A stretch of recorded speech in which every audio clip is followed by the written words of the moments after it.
나의 힘이 되신 여호와여. 샬롬. 사랑하는 영락교회 성도 여러분, 지난 하루도 주님 은혜 안에서 평안한 하루 보내셨나요?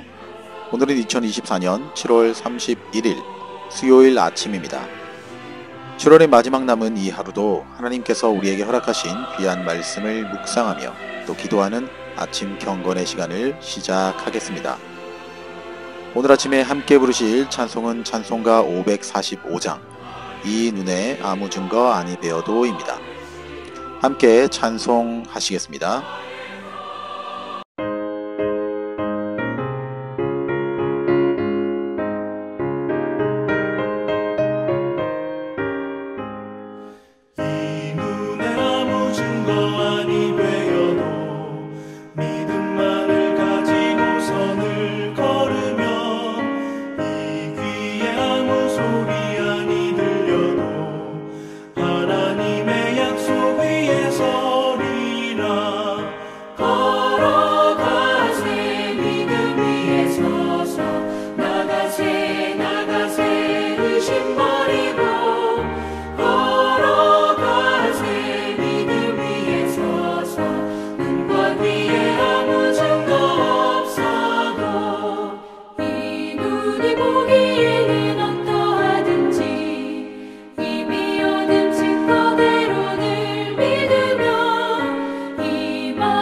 하나님 아버지, 오늘도 하나님의 말씀을 묵상하며 하루를 시작할 수 있는 은혜와 건강을 허락해 주셔서 참으로 감사드립니다. 예레미야 말씀을 읽고 묵상하는 가운데 하나님 아버지께서 선지자를 통하여 우리에게 하시는 책망과 교훈, 모든 예언의 말씀들을 잘 적용하고 깨달아 이 시대 속에서 하나님 아버지의 참 뜻을 분별하며 살아갈 수 있도록 은혜 부어 주시옵소서. 귀하신 우리 구주 예수님의 이름으로 기도드립니다. 아멘. 오늘 우리에게 주신 묵상 본문을 함께 봉독하겠습니다. 오늘 본문은 예레미야 42장 1절로 14절 말씀입니다. 함께 봉독하겠습니다. 이에 모든 군대의 지휘관과 가레야의 아들 요하난과 호사야의 아들 여사냐와 백성의 낮은 자로부터 높은 자까지 다 나와 선지자 예레미야에게 이르되 당신은 우리의 탄원을 듣고 이 남아있는 모든 자를 위하여 당신의 하나님 여호와께 기도해 주소서. 당신이 보는 바와 같이 우리는 많은 사람 중에서 남은 적은 무리이니 당신의 하나님 여호와께서 우리가 마땅히 갈 길과 할 일을 보이시기를 원하나이다. 선지자 예레미야가 그들에게 이르되 내가 너희 말을 들었은즉 너희 말대로 너희 하나님 여호와께 기도하고 무릇 여호와께서 너희에게 응답하시는 것을 숨김이 없이 너희에게 말하리라. 그들이 예레미야에게 이르되 우리가 당신의 하나님 여호와께서 당신을 보내사 우리에게 이르시는 모든 말씀대로 행하리이다. 여호와께서는 우리 가운데 진실하고 성실한 증인이 되시옵소서.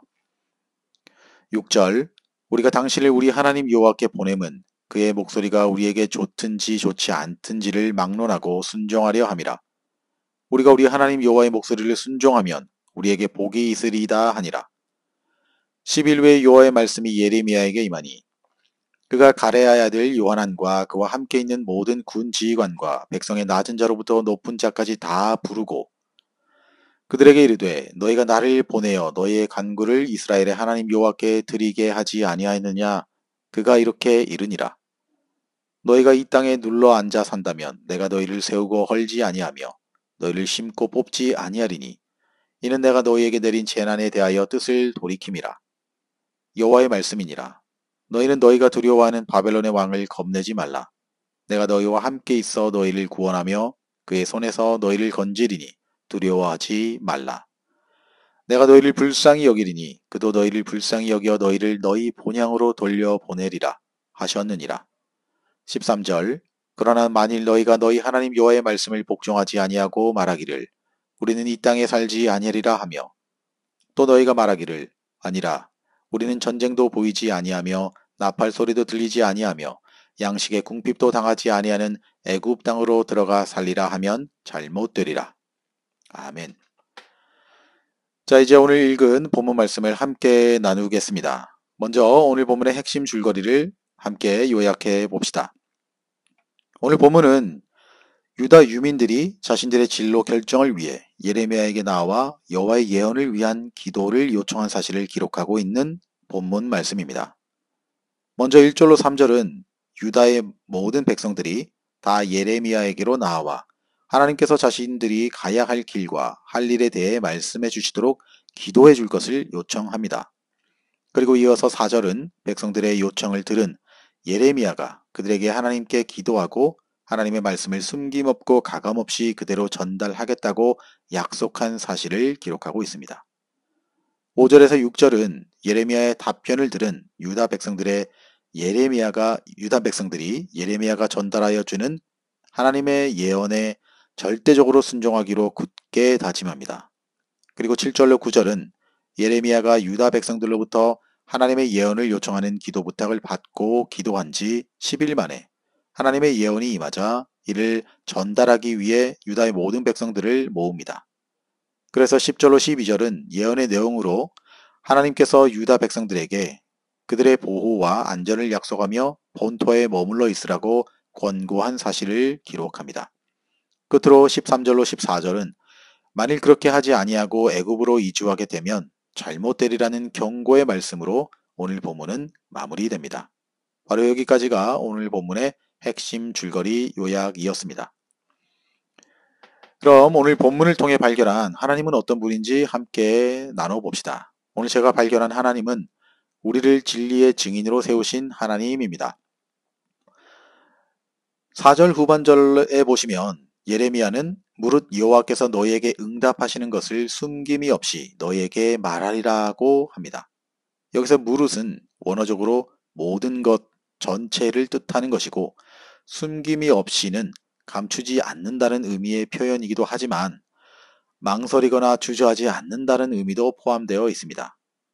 즉 이를 종합하면 예레미야 자신은 그들의 부탁대로 하나님께 기도하여 어떤 응답이 나온다 할지라도 숨기지 않고 또 그것을 망설이지 않고 그대로 다 전하겠다는 의지를 피력하는 것입니다. 이는 선지자로 예레미야가 진리 되신 하나님의 말씀을 당당하고 진실하게 전하겠다는 확고한 의지를 담고 있습니다.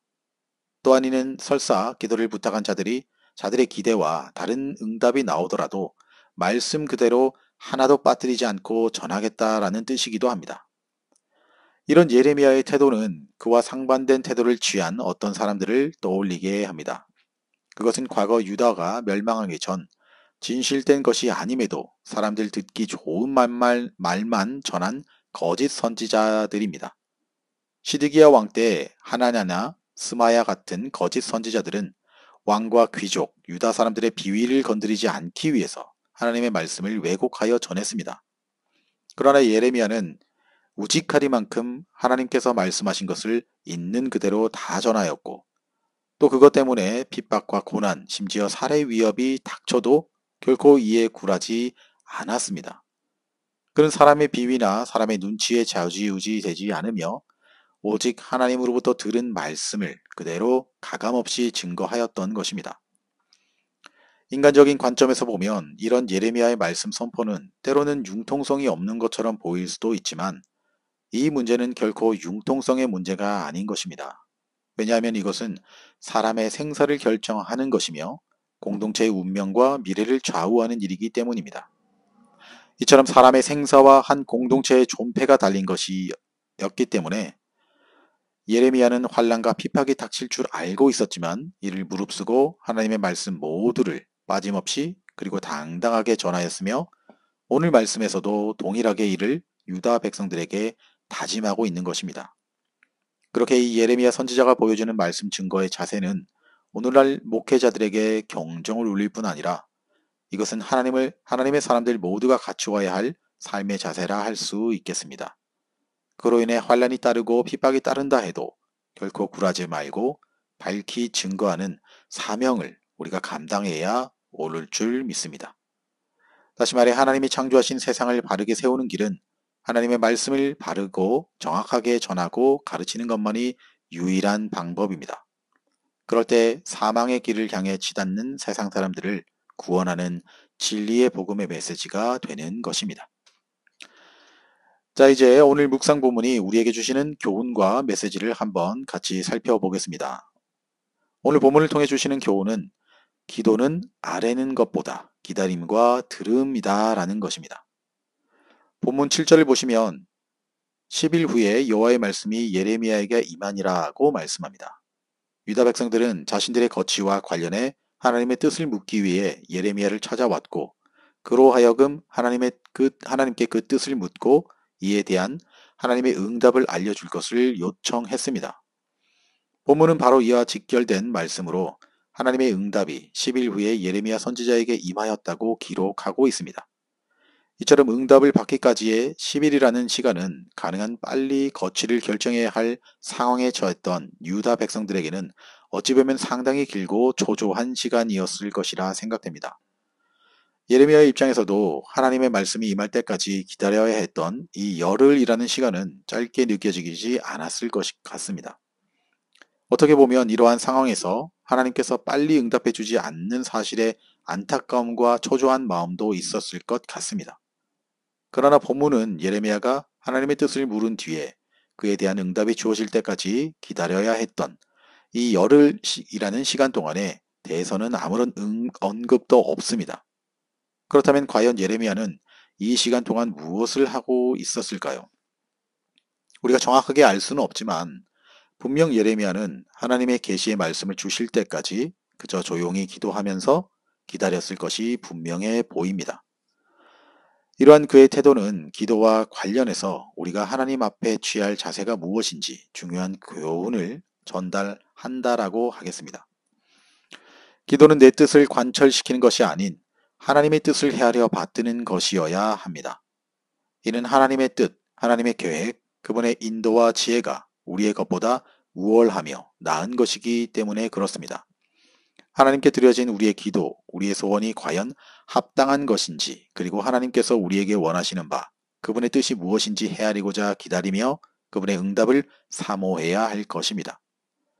사랑하는 성도 여러분, 하나님은 우리의 기도를 들으시기를 원하시는 뿐만 아니라 우리가 당신의 말씀을 듣고 당신의 응답을 기다리기를 또한 원하시는 분입니다.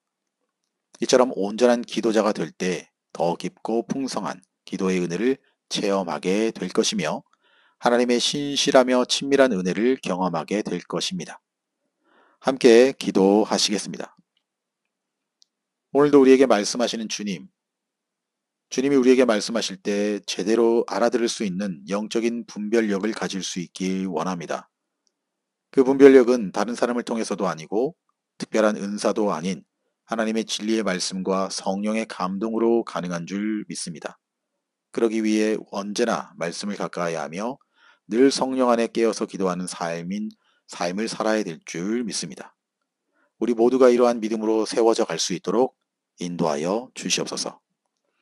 이제는 우리 구주 예수 그리스도의 은혜와 하나님 아버지의 지극하신 사랑하심과 성령의 감화감동, 위로교통 충만케 하심이 우리를 진리의 증인으로 세우시어 복음의 진리를 전하는 사명을 잘 감당하기 원하며 기도가 내 소원을 아뢰는 것으로 끝나는 것이 아닌 하나님의 응답을 기다리며 들으며 날마다 주님과의 친밀함 속에 거하기를 소원하며 아침 경건의 시간에 참여한 모든 성도들 머리 위에 이제로부터 영원토록 함께 하옵시기를 간절히 축원하옵나이다. 아멘. 자, 오늘도 몇 가지 기도 제목을 나누며 함께 간절한 마음으로 기도하기 원합니다. 첫 번째 기도의 제목은 오늘도 각자가 묵상한 말씀을 생각하시면서 기도하실 때 특별히 하나님께서 오늘 나에게 뭐라고 말씀하시는지 잘 듣고 그 뜻대로 순종할 수 있게 해달라고 기도드립시다. 두 번째 기도의 제목은 영락교회와 우리 성도님들을 위해서 기도합시다. 성도님들의 영적 육적 건강과 치유와 회복을 위해 또한 우리 영락교회가 올 한 해 영적으로 부흥할 뿐만 아니라 새로운 영적 가족들 또 필요한 하나님의 사람들을 보내주셔서 영육이 함께 건강하게 성장하는 한 해 되게 해달라고 기도합시다. 끝으로 사랑하는 나의 가족을 위해 고국에 계신 부모 형제들을 위해 또 믿지 않는 이웃 친지들을 위해 그리고 선교 현장마다 나가 계신 우리 선교사님들을 위해서 우리 모두 찬양이 연주되는 동안 간절한 믿음과 소망의 마음을 담아 함께 기도하시겠습니다.